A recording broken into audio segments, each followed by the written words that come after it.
Freemason Bible. Totally demonic. So I got on eBay and got myself a Masonic King James Bible.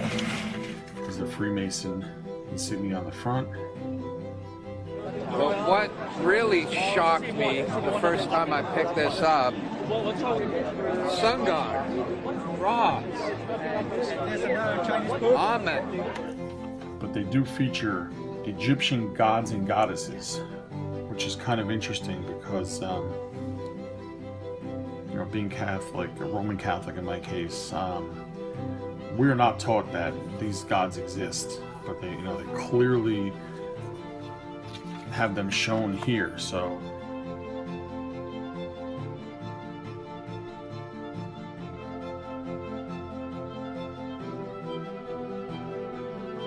now just go to the pictures in the back.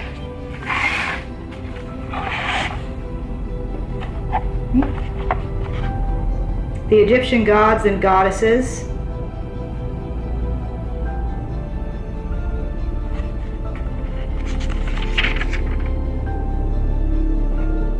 More Egyptian gods and goddesses. Babylonian crap mixed in here. I thought this was interesting. The soul revisiting the body. Ani was rich enough to have a really awesome Book of the Dead, I guess. There's an obelisk. Wow, that was Osiris's penis. That's Worship for fertility. phallic worship. Yeah. You'll be able to share it with anyone that watches the video. But then you flip to the back, and there's all this Egyptian, Babylonian account of the building of the walls and temples of Babylon. Wanderus, the king of Babylon, on some kind of plate. Now this belonged to Brother Edward Black. Was initiated November 10th, 36. He passed and then was raised. And we'll see here, somebody had already been initiated, passed, and raised. Where it was presented, on the date, so this would have been, just about a year ago. When you're doing the ceremony, you're asked, what do you seek? Light. And then the second degree, it's what do you seek? More light. And then the third degree, what do you seek? Further light. And they rise up through the degrees.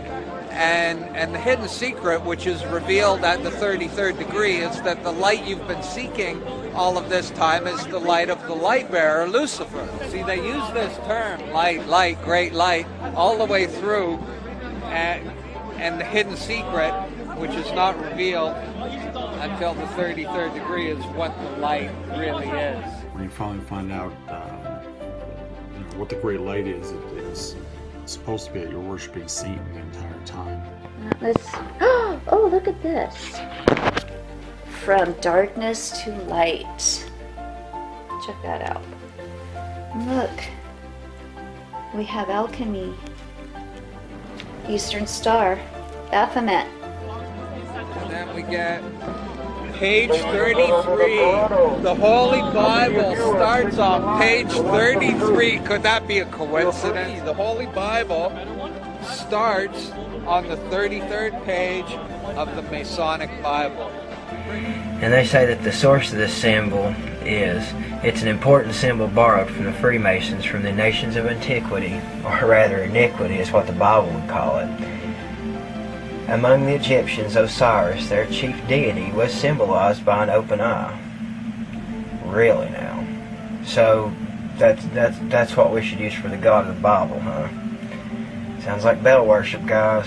The eyes of Jehovah are in every place, beholding and watching the evil and the good.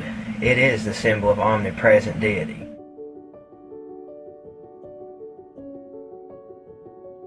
He who introduces light into the lodge must be a worthy man and experienced in the craft. Legend of the craft, legend of the temple. My name on the Masonic and the Order of the Eastern Star, the Baphomet there. photo of George Washington's sash worn in the Revolutionary War at the time he resigned his commission in 1783. Oh boy. The building of Solomon's Temple. Oh look, this is George Washington's Masonic apron. Oh, look at that. George Washington. Okay. Oop, Thomas Jefferson. James Madison. Check it out. James Monroe. Andrew Jackson. Here you have Masonic presidents of our country. Masonic presidents. I'll zoom in here so you can read a little bit better.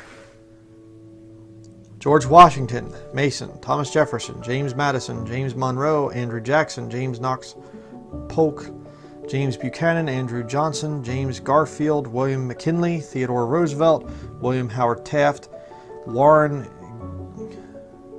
Gamaliel Harding, Franklin Delano Roosevelt, Harry S. Truman, Gerald Ford, the fatherhood of God, the brotherhood of man.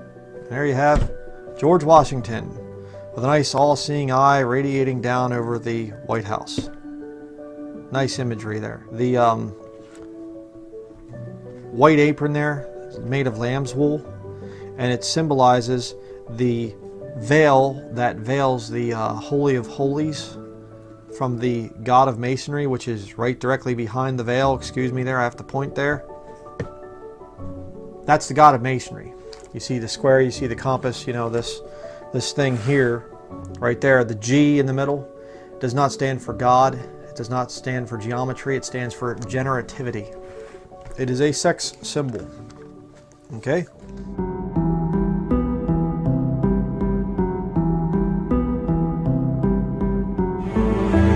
In the initiation in Freemasonry, we had to be recommended by another Mason. Well, in order to join witchcraft, you have to be first screened. You have to be recommended by somebody currently in witchcraft. Well, when I was initiated, I was blindfolded and bound by a rope, and on your bare chest was thrust the point of a spear.